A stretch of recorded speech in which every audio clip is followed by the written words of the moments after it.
ৰাইজৰ যি উপস্থিতি আমাৰ বালিপটীয়াৰ জিলা পৰিষদীয় বালিপটীয় জিলা পৰিষদীয় সমষ্টিৰ আমাৰ যি কেণ্ডিডেট শামছুল আলম ডাঙৰীয়া বহুত হাজাৰ ভোটত জয়যুক্ত হ'ব লাগে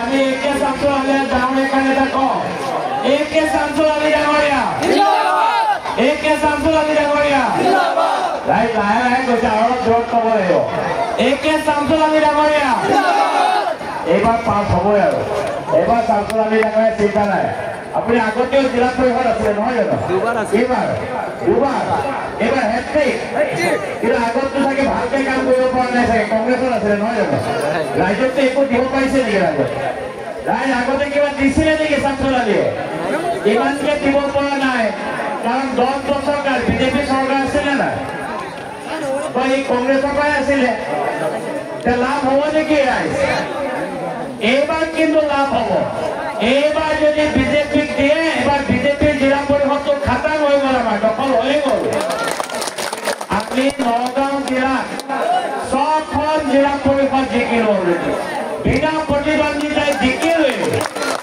আৰু জিলা পৰিষদ দখল কৰিবলৈ চিন্তা নাই জিলা পৰিষদ দখল হৈ গ'ল সেইকাৰণে মই সকলোকে এটা জোৰকে হাত চাপৰি মাৰো একে ৰাইজ আজি আমাৰ এই নিৰ্বাচনী প্ৰচাৰ সভাত আমাৰ মাজত উপস্থিত থকা ভাৰতীয় জনতা পাৰ্টীৰ জ্যেষ্ঠ নেতা দিং বিধানসভা সমষ্টিৰ ইনচাৰ্জ সুৰেশ বৰা ডাঙৰীয়া আমাৰ মাজত উপস্থিত ডুমডুমীয়া মণ্ডলৰ ভাৰতীয় জনতা পাৰ্টীৰ সভাপতি আৰছাদ চৌধুৰী ডাঙৰীয়া আমাৰ মাজত উপস্থিত ঋতুৰাজ বৰা ডাঙৰীয়া বটদ্ৰৱা সমবায়ৰ চেয়াৰমেন ৰফিকুল ইছলাম ডাঙৰীয়া ইৰছাদ চৌধুৰী ডাঙৰীয়া গোপাল নাথ ডাঙৰীয়া হবিবুৰ ৰহমান ডাঙৰীয়া আবুল হুছেইন ডাঙৰীয়া নিজাম মাষ্টৰ ডাঙৰীয়া প্ৰমুখ্যে আজি ইয়াত উপস্থিত বিভিন্ন পঞ্চায়তৰ পৰা ৱাৰ্ডৰ পৰা অহা মোৰ জ্যেষ্ঠজন আই মাতৃসকল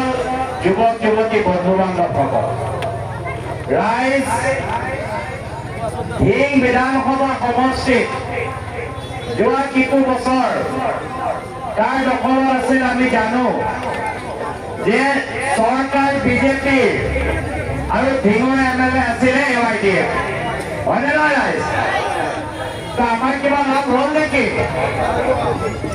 হ'ল নেকি ৰাইজ যেতিয়ালৈকে চৰকাৰ বিজেপি থাকিব ইয়াত যদি বিধায়ক বিজেপিৰ হয় জিলা পৰিষদ বিজেপিৰ হয় আৰু আঞ্চলিক পঞ্চায়ত বিজেপিৰ হয় তে ৰাইজে উন্নয়নৰ ভাগিদাৰী হ'ব পাৰিব হয়নে ৰাইজ মই এইকাৰণে আপোনালোকক অনুৰোধ জনাম এইবাৰ জিলা পৰিষদত আমাৰ একে শামছুল ডাঙৰীয়াক ভোট দি পদুম ফুলৰ ছবিত ভোট দি জয়যুক্ত কৰক তেখেতে দুবাৰ ইয়াৰ পৰা জিলা পৰিষদ আছিলে কিন্তু কংগ্ৰেছ পাৰ্টিৰ পৰা আছিলে তেওঁ কংগ্ৰেছ ত্যাগ কৰি বিজেপিলৈ আহিলে তেওঁ জানে যে এতিয়া আৰু কংগ্ৰেছ কৰি অসমত লাভ নাই লাভ আছে নেকি ৰাইজ কংগ্ৰেছ এতিয়া নচলা টকা হৈ গ'ল কংগ্ৰেছৰ যিটো নচলা মুদ্ৰা বজাৰত আপোনালোকে দোকানলৈ গ'লে একো মুদ্ৰা কোনেও নলয় ল'ব নেকি কংগ্ৰেছক এতিয়া ভোট কোনেও নিদিয়ে কংগ্ৰেছক ভোট দিব যোৱা মানে আমাৰ ব্ৰহ্মপুত্ৰ নদীত ভোটটো পেলাই দিয়া নিচিনা একেই কথা হ'ব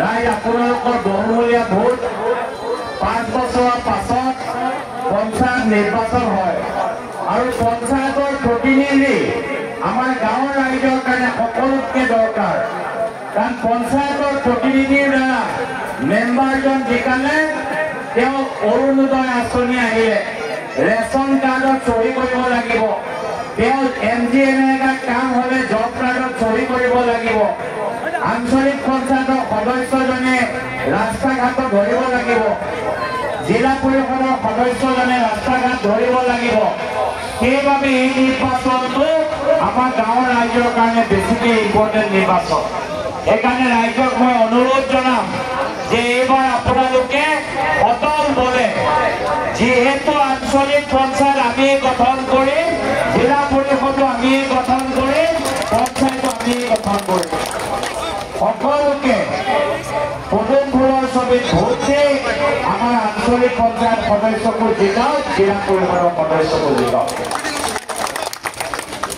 ৰাইজ কংগ্ৰেছ পাৰ্টিৰ যি অৱস্থা আপোনালোকেতো ইয়াত দেখা পাইছে কাৰণ ইয়াততো আগতে বেছি বিজেপিৰ সংগঠন নাছিলে কাৰণ ইয়াৰ মানুহ বিজেপি ইমান কৰিবলৈ ওলোৱা নাছিলে আগতে AYDF দেখা পায় আৰু কংগ্ৰেছ দেখা পায় আমাৰ ইয়াৰ মানুহে বিজেপি ইমান চিনি নাপাইছিলে এতিয়া বিজেপিৰ সংগঠন ইয়াত কৰিছে আমাৰ আশাদ চৌধুৰী যেতিয়া দোনদলীয়া মণ্ডলৰ সভাপতি হৈছে এতিয়া আশাদে আহি কাম আৰম্ভ কৰিছে সংগঠনত ভাল ভাল মানুহবিলাক আহিছে আজিও AYDFৰ ডিষ্ট্ৰিক্টৰ জেনেৰেল ছেক্ৰেটাৰী আমাৰ মাজত জইন কৰিব অলপ পাছত আমি তেখেতক স্বাগতম জনাইছোঁ আৰু AYDFৰ ডিষ্ট্ৰিক্টৰ জেনেৰেল ছেক্ৰেটাৰী কি কাৰণে AYDF এৰি আহিছে তেখেতে গম পাইছে যে AYDFত থাকি লাভ হ'বনে নহয় হয়নে নহয় তেখেতে কৈছে যে AYDFতো থাকি লাভ নাই AYDFটো ফুটা নাওটো ফুটিলে ব্ৰহ্মপুত্ৰৰ মাজত আছে পানী সোমাই আছে নাওটোৰ ভিতৰত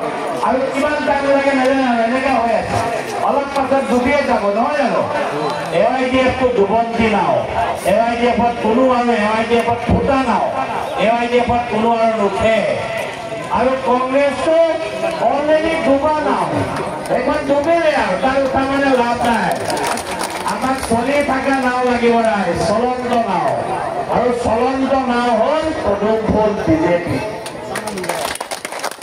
সেইকাৰণে ৰাইজ আপোনালোক সকলোকে আহ্বান জনাম ৰাইজে AYDF ত্যাগ কৰিলে ৰাইজে কংগ্ৰেছ ত্যাগ কৰিলে আমাৰ মাজত আৰু এটা নতুন পাৰ্টি সোমাইছে আমাৰ এইটো সমষ্টি এই সমষ্টিটোত কোনটো নতুন পাৰ্টি ৰাইজ কওকচোন আপোনালোকে ৰাইজৰ দল একদম ঠিক কথা কৈছে আজি ৰাতিপুৱা মই টিভি চাই আছিলো টিভি চাই থাকোঁতে দেখা পাইছোঁ ৰাইজৰ দল আৰু বন্ধু পাৰ্টি হ'ল কোন কংগ্ৰেছ হয়নে নহয় ভূপেন বৰা অখিল গগৈ পাটলা হয়নে নহয় আজি ৰাইজৰ দলৰ বিষয়ে আজি ভূপেন বৰাই কৈ আছে যে ৰাইজৰ দলৰ যি MLA অখিল গগৈ তেওঁ শিৱসাগৰ সমষ্টিৰ MLA বোলে সেইটো সমষ্টিতে এটাও জিলা পৰিষদে বোলে অখিল গগৈ জিকিব নোৱাৰিব বোলে এটা পঞ্চায়তো জিকিব নোৱাৰিব এইটো মই কোৱা কথা নহয় ভূপেন বৰাই কৈছে কংগ্ৰেছ পাৰ্টি কংগ্ৰেছ পাৰ্টিয়ে কৈছে যে অখিল গগৈ তাত এটা চিটো জিকিব নোৱাৰিব ৰাইজ কেইজন মানুহে ঢিঙত জিকাব পাৰিব নেকি ঢিঙত জিকাব পাৰিব নেকি ৰাইজ অখিল গগৈ শিৱসাগৰতে অহাবাৰ জিকিব নোৱাৰে তো এটা MLA নথকা পাৰ্টি আমাৰ ইয়াত কিবা দি লাভ আছে নেকি জিলা পৰিষদৰ আঞ্চলিক পঞ্চায়ত দি লাভ আছে নেকি ৰাইজ অখিল গগৈ হ'ল উড়ন্ত চৰাই এই মন গৈছে শিৱসাগৰ এই মন গৈছে বৰপেটা অখিল গগৈ কোনো কাম নাই আৰু অখিল গগৈ ডাঙৰীয়াই ডাঙৰ কথা এটা কৈছে এই মাইনৰিটি বসতি প্ৰধান এৰিয়া ইয়াত মাইনৰিটি মানুহ বেছি আমাৰ মুছলমান সম্প্ৰদায়ৰ মানুহে বেছি আছে আমাৰ অখিল গগৈ ডাঙৰীয়াই কি কৈছে জানে নেজানে কৈছে যিসকলে বিজেপি পাৰ্টিক ভোট দিয়ে সেইসকল মুছলমান মানুহ বোলে কাফেৰ নেকি মুছলমান মানুহ কাফেৰ আমাৰ আশাদ চৌধুৰী কাফেৰ নেকি আমাৰ নতুনকে জইন কৰিব আছে AYDFৰ পৰা তেখেত কাফেৰ নেকি আমাৰ মুজিবুৰ ৰহমান আমাৰ MLA ডাঙৰীয়া ইয়াত আছে আমাৰ মুজিবুৰ ৰহমান MLA তেখেত কাফেৰ নেকি ৰাইজ মই অখিল গগৈ ডাঙৰীয়াক সুধিছোঁ আপুনি মুছলমান জাতিক অপমান নকৰিব মই উল্টাই কম যিসকল মুছলমানে বিজেপিক ভোট দিছে বিজেপিৰ লগত আছে তেখেতসকল ৰাষ্ট্ৰবাদী মুছলমান দেশত ভাল পোৱা মুছলমান তেখেতসকল উন্নয়নৰ লগত থকা মুছলমান ৰাইজ আপোনালোকক যিমানেই যি নকওঁ মই এটা কথা ক'লো যে অসমত Akhil Gogoi party Congress party AYDF party একেলগ হ'লেও 25 বছৰলৈ অসমত কংগ্ৰেছ আহিব নোৱাৰে, ভোট ঘৰলৈ আহিব নোৱাৰে।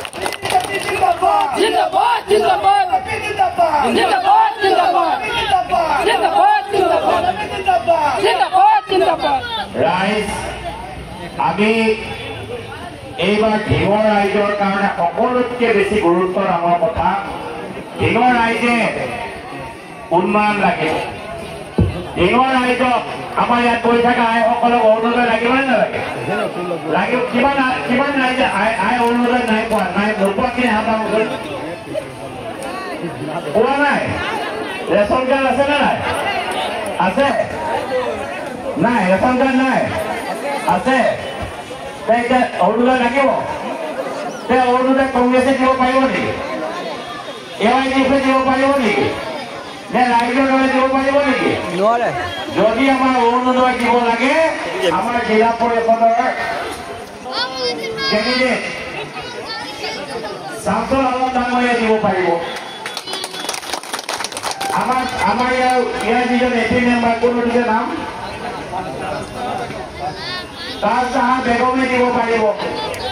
আমাৰ ইয়াৰ মেম্বাৰে দিব পাৰিব, বিজেপি যিসকলেও দিছে, তেওঁলোকে অৰুণোদয় দিব পাৰিব, তেওঁলোকে ৰেচন কাৰ্ড দিব পাৰিব, আয়ুষ্মান ভাৰতৰ কাৰ্ড তেওঁলোকে দিব পাৰিব। গাঁৱলৈ যোৱা ৰাস্তাটো কোনে বনাব পাৰিব? ইয়াত কংগ্ৰেছ পাৰ্টি আহিলে জিলা পৰিষদ গঠন কৰিব পাৰিব নেকি?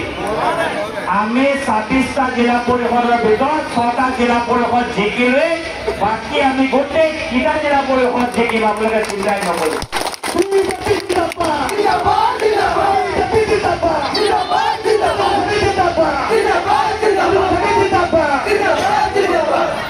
আমাৰ ৰাইজে, মই দুটা কথা আপোনালোকক কম। ইলেকশ্যনৰ আগত MP ইলেকশ্যনত আমাৰ ইয়াত সুৰেশ বৰা ডাঙৰীয়াৰ পৰা উঠিছিলে। এই সমষ্টিত আমি ভোট কম পাইছিলো, কিন্তু সুৰেশ বৰা ডাঙৰীয়াক আপোনালোকে সদায় দেখা পাই আছে নাই? হাৰা মানুহজন সদায় এইবোৰ সমষ্টিত ঘূৰি আছে নে নাই? কেলে ঘূৰি আছে? যে ৰাইজৰ সেৱা কৰিবৰ কাৰণে, ৰাইজক দেখা দিবৰ কাৰণে। আপোনালোকে ইয়াৰ পৰা জিকাই পঠোৱা MP-জন আহিছে নেকি? আৰু কেইবাৰ আহিছে?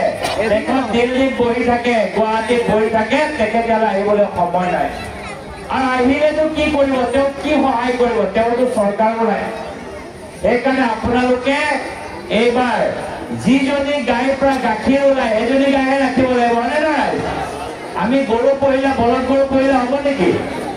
আমি বলদ গৰু পুহিলে গাখীৰ দিব নেকি? আমাৰ গাই গৰু পুহিব লাগিব গাখীৰ দিবৰ কাৰণে। যে গাই গৰুটো কোনটো? বিজেপি হয়নে নহয়? বিজেপি গাই গৰু ভোট দিলে ভোট গাখীৰ ওলাব। সেইকাৰণে আমি এইবাৰ বিজেপিক জিকাব লাগিব, তেতিয়াহে গাখীৰ ওলাব, তেতিয়াহে ৰাইজে সুবিধা পাব। সেইকাৰণে ৰাইজক মই অনুৰোধ জনাম, আপোনালোকে যিমান অখিল গগৈৰ শপত নোখোৱাক, আৰে তুমি মাইনৰিটি মানুহক গালি দিবা, কাফেৰ বুলি ক'বা, আৰু আহি পেলাই ৰাইজক শপত ল'ব দিছে যে আমি বিজেপিক অঁতৰাই পেলাম। আৰে অখিল গগৈৰ নিচিনা 1000 অখিল গগৈ আহিলেও অসমত বিজেপিক উৎখাত কৰিব নোৱাৰে। অখিল গগৈ নিজৰ চিন্তাই কৰিব নালাগে। অখিল গগৈ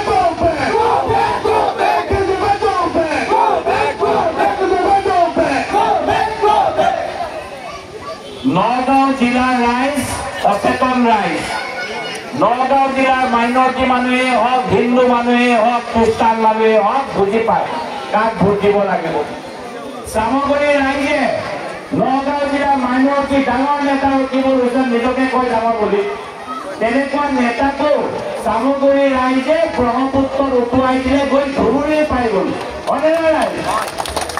এইবাৰ ইয়াৰ পৰা AYDFকো আঁতৰাই দিব, কংগ্ৰেছকো আঁতৰাই দিব, অখিল গগৈকো আঁতৰাই দিব, ব্ৰহ্মপুত্ৰত পেলাই দিব। এওঁলোকতো ধুবুৰীতো নহয়গৈ, এওঁলোকে বাংলাদেশ পাই যাবগৈ। এইবাৰ চিন্তা নকৰিব ৰাইজ, আমি এইবাৰ ইয়াৰ পৰা চব বিদায় দিম।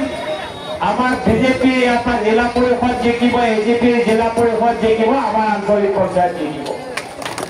ৰাইজ, আজি মই কৈ যাওঁ, আহি থাকোঁতে মই সুৰেশ বৰা ডাঙৰীয়াক কৈছোঁ যে ঢিং সমষ্টিৰ পৰা যদি আমি 4টা জিলা পৰিষদৰ 4টা জিলা পৰিষদে জিকো, মুখ্যমন্ত্ৰী ডাঙৰীয়াক মাতি আনি বিজয় সংকল্প ৰেলী পাতিম, বিজয় ৰেলী আমি ঢিঙত পাতিম।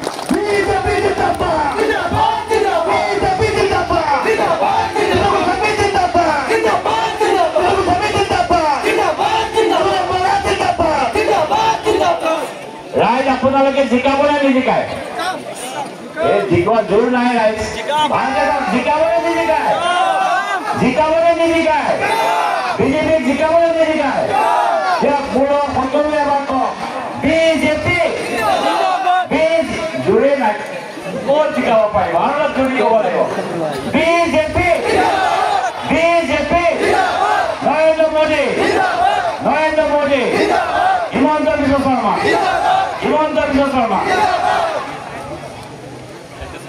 AK Samsul Alam Suresh Bora Arsad Chaudhary ধন্যবাদ